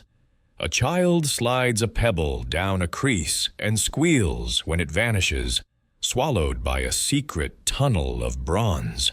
The mother gives the metal a look that says, very clearly, "No more tunnels today." A priest of Helios climbs onto a stable slab and raises his hands. His voice carries calm words about cycles, about dawn returning even after nights that feel permanent. He does not promise restoration, he promises attention. The crowd listens. A few kneel. One sailor covers his head and mutters that the sun must be busy elsewhere this morning. You feel the hush settle, not as surrender but as courtesy to something enormous that has just laid down. You pick your way to a curl of hair that lies like coiled rope. Its edges are ragged where rivets tore free, each hole a little O of surprise. A quirky tidbit drifts by with a passing mason. His uncle swore that owls nested inside the fallen head, their calls echoing through the bronze at night like flutes. He grins and admits the tale might be lantern talk, but you decide to keep it. Night will need gentle noises. Magistrates arrive with wax tablets, their sandals scuffing nervously at the sight. They confer with builders and priests, drawing lines in air that no longer holds the giant up. Lists multiply, barricade the dangerous sections, salvage what can be saved, guard the rest from souvenir hunters armed with curiosity and, inconveniently, excellent chisels. You picture future whispered tours and do not climb. Signs in 7 alphabets. It feels both sad and correct. You pause by the face, which has fallen on its cheek and opened a shallow trench. The expression survives. Dented, yes, but still calm. The same untroubled daylight that watched ships come and go. A boy places a sprig of rosemary near the lips and backs away with the solemnity of a tiny ambassador. You do nothing so grand. You simply stand and let the stillness fill you. It is strange how a fallen thing can teach balance more clearly than a standing one. Work crews begin the careful business of safety. Ropes go taut across pathways.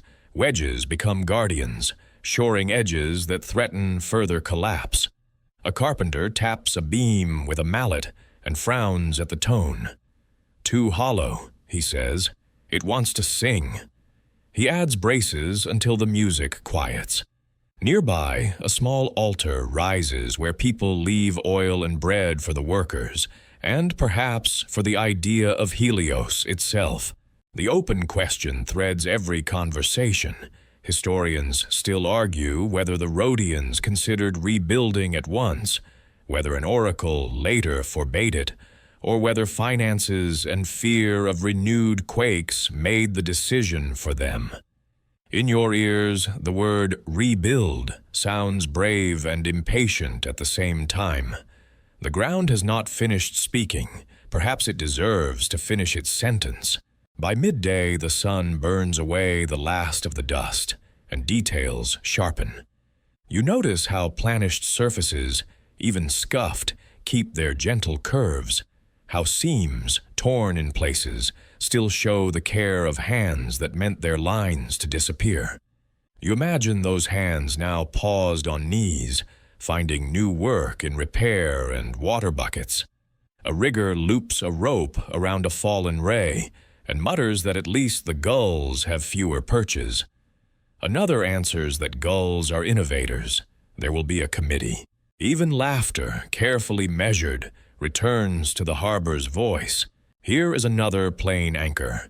After the earthquake of 226 BCE, Rhodes did not re-erect the Colossus. Ancient accounts claim the statue remained in pieces for centuries, drawing travelers who marveled at its scale, even in ruin. The city kept trading, building ships, and honoring Helios. Life, stubborn as grass, easing between bronze and stone. You walk the length of a shin and realize it keeps its own horizon, curve upon curve like dunes. The metal shifts from honey to olive, where smoke kissed it. Your reflection moves in broken impressions across the hammered fields. You offer a small, private apology to the hard work of balance and to the earth for interrupting it. No one hears but a passing dog who appears to accept on behalf of both parties. Stories already sprout like herbs in cracks. Someone claims a healed seam spared a cluster of boys sheltering beneath. Someone else insists a dropped beam bounced miraculously into a safe angle because the god blinked as he fell. You let the tales move through you without judgment. In disaster, logic is often the last tool fetched from the box, but stories carry water until logic arrives. As afternoon leans toward evening, teams post watchmen to keep the curious at bay. You take one last slow path around the fragments, memorizing the scale your eyes could not previously hold. The harbor's old sounds return, oars dipping, ropes slapping masts, merchants counting losses and favors.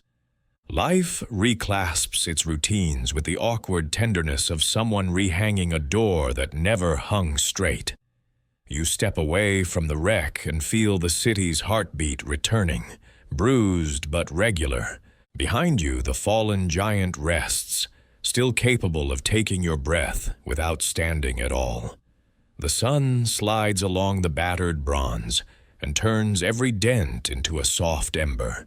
You realize you are looking at two truths at once. A wonder ended, and a wonder that continues, rewritten by gravity but not erased. You bow your head, not to the metal, but to the courage that raised it, and to the steadiness that will now clean, guard, and remember. The weeks pass, and the ruins of the Colossus become less a wound and more a landmark. You wander through the agora where traders now sell tiny figurines of Helios, some with the crown whole, some already toppled, each buyer choosing the version of the story they prefer. Sailors still carry coins stamped with the sun, God's face, and every time they cross the harbor, they glance toward the sprawled bronze as if to confirm that Rhodes remains extraordinary, even in brokenness. Travelers arrive from far ports just to stand where you stand. A merchant from Egypt squints at the fallen head and mutters, "Even prone, he is taller than our obelisks." A philosopher from Athens strokes his beard and remarks that the statue's fall proves permanence is an illusion. His companions roll their eyes and order wine.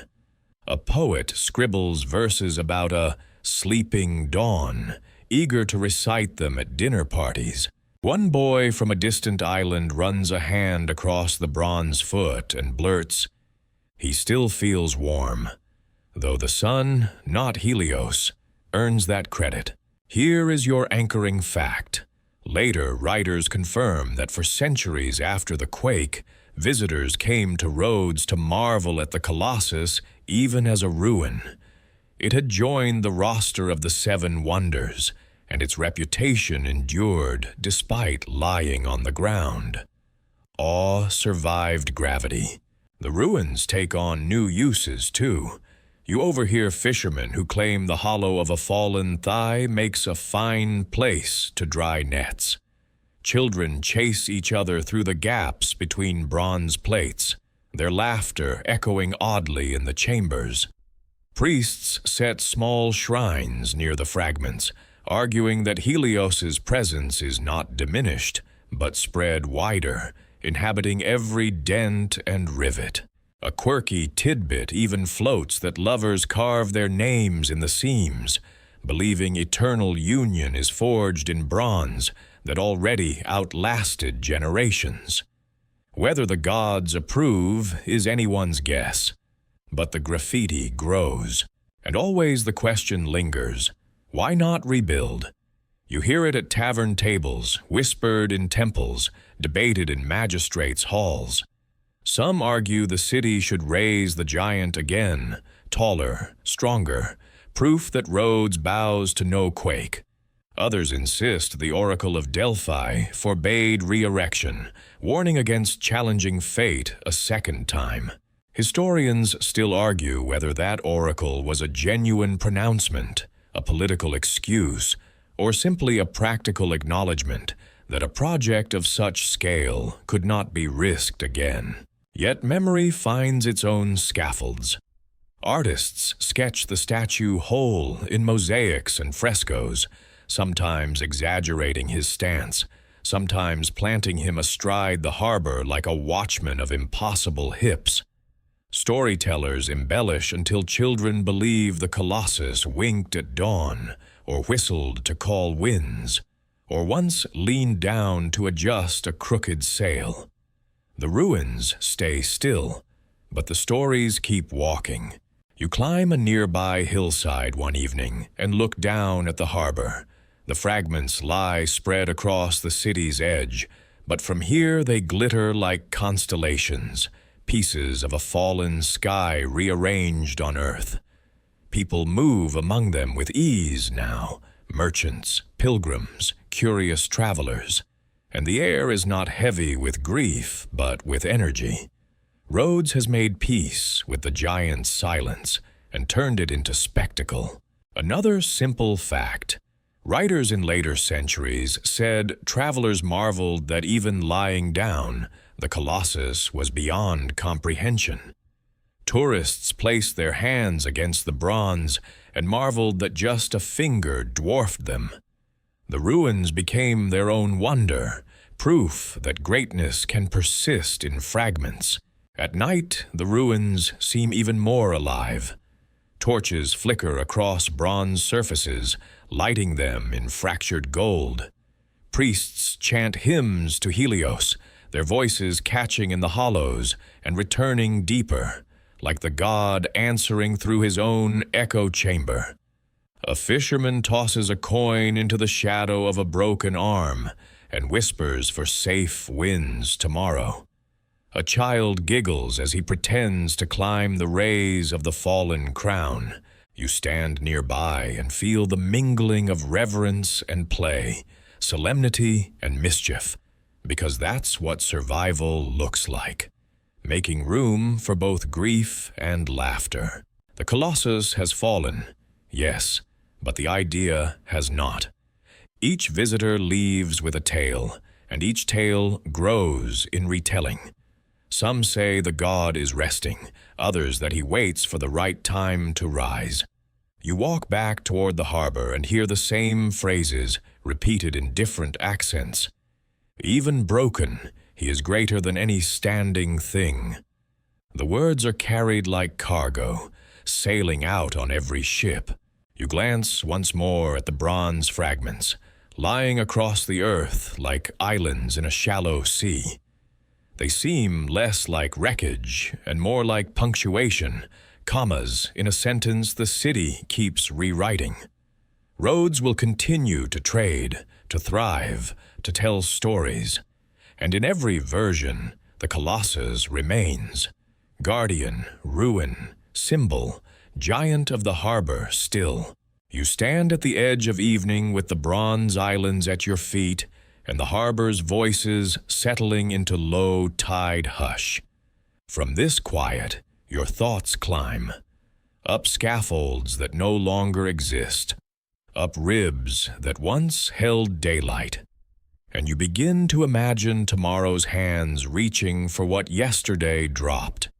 The city has learned to live with fragments. Now it toys with futures. You picture chalk lines sketched across air, not to erase the past, but to finish its sentence in a new tense. Artists arrive first, as they always do.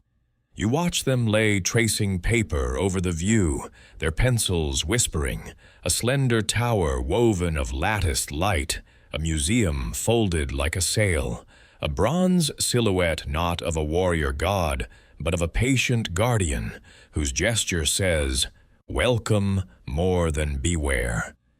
Engineers follow with rulers and raised brows. They talk about wind shear, tuned mass dampers, seismic isolators, and maintenance ladders that don't terrify grandmothers. Somewhere a planner wonders about parking, ferry queues, and whether the gift shop can survive a stampede of sandals. You walk among the ruins and hear bilingual debates from travelers. Rebuild as faithfully as possible, or dream forward instead. Something that keeps the spirit but spares the ankles.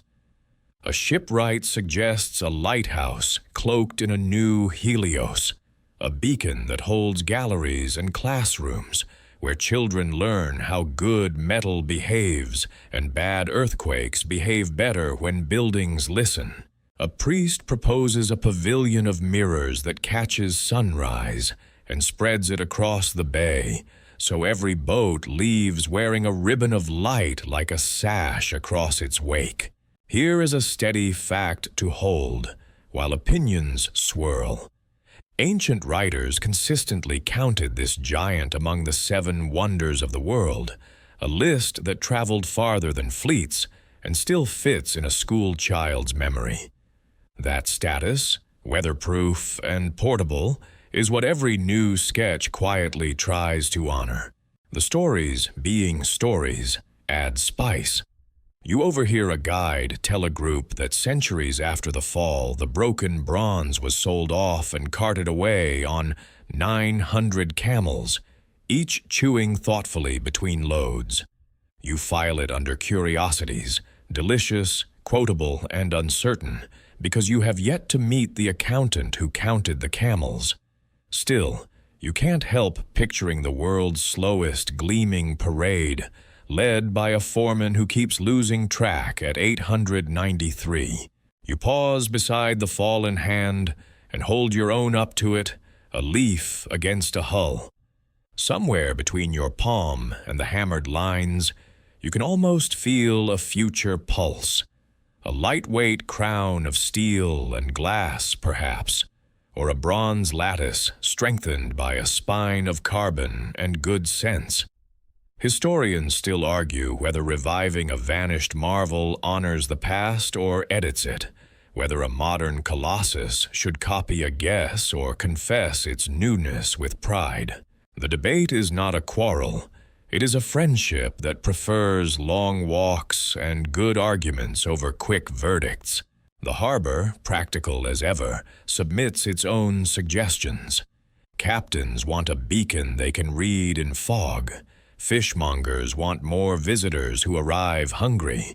Children want something to point at that glitters at night. The gulls, a powerful lobby, demand perches with excellent views and minimal shoeing. The magistrates pull out wax tablets that now resemble to-do lists for a very enthusiastic sun god. Permits, budgets, bronze that will not sulk near salt. A clerk sighs, already inventing a larger clipboard, color-coded budgets, and a contingency plan that includes extra rope, extra patience, and possibly extra snacks. You picture a foundation tuned like an instrument, joints that whisper instead of shout. When the ground remembers old music, you picture galleries where the wax maquette returns in hologram and the old coins wink at you from velvet beds. You picture a crown that catches dawn and translates it into a line of light across the bay. A quiet signature saying, "We learned." If tomorrow does raise a guardian again, perhaps it turns its palm outward in greeting, a bronze hello that forgives the centuries. A sailor slows beside you and squints at the horizon. If they build it, he says, it must be kind. No warnings, only welcomes. You nod. The first giant taught endurance by standing. The fallen giant taught tenderness by resting.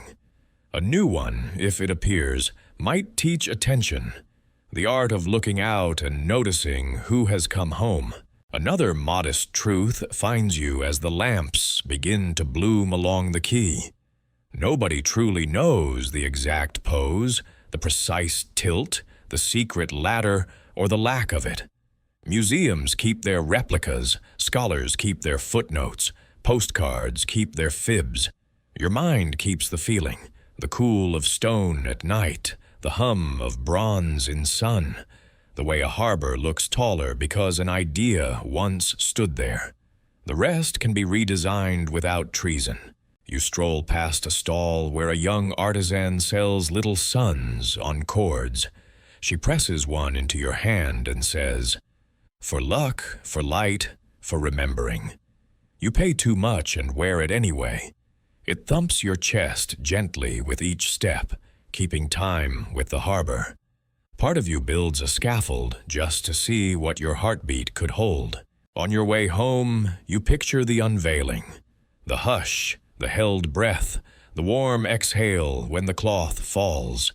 Fountains will clap, gulls will compose new regulations, poets will announce that the horizon now has better posture. Someone will complain about the crowds. Someone else will bring figs. And you will look up again, the way humans always do when someone gives the sky a new sentence, and you will feel both smaller and safer, which is a lovely way to belong. Whether that day arrives next year or never, you already sense the quiet miracle. The city has raised something again. Not a statue yet, but a habit of imagining together. Architects arguing kindly with priests, sailors flirting with engineers' caution, children voting in favor of glow. The new Colossus, it turns out, has been standing here the whole time, distributed across thousands of shoulders. You touch the little sun at your chest and feel the harbor nod. Word count 1070. Wind down. Let the harbor dim now. Let the water turn from metal to silk, the ripples flattening until the lights ride them like sleepy fireflies. You breathe in the night air, salt, tar, and a little bread cooling somewhere. And your shoulders remember how to settle. The fragments behind you soften into silhouettes. They do not ask to be solved. They simply rest, and that permission travels outward like a tide. Walk slower. Each step places the day back on its shelf. The voices thin to murmurs. The gulls fold themselves into commas along the rooftops. Lanterns hum. The keystones hold a little warmth, and you borrow it for your palms. Somewhere, a rope knocks a mast with the patience of a clock that is not in a hurry. You match your breath to it, easy in, easy out, like a small boat taking the long way home. If thoughts rise, let them be gentle ones, a line of light across water, a crown that doesn't weigh anything, a city that learned to dream in chorus. You don't need conclusions. You only need the soft assurance that tomorrow is wide and the sea knows the path to it. Even the ruins know how to sleep. They teach it by example. Windows go dark, one by one, until the headland keeps only a thin, silver edge. The tide slides its cool hand along the stones and leaves. You turn back once, out of kindness, not worry, and the shapes are still there, smaller now, kinder now. What stood once is resting. What may rise is unhurried. Your feet find the road. Your breath finds the slow lane. Your eyes find the easy distance. Let the last sounds be the soft ones. Linen shifting, a page settling, the fan's low circle. The night is holding steady. The story will keep. Close your eyes. Keep the little sun where your heartbeat can reach it, and let the harbor watch until morning. The end. Sweet dreams.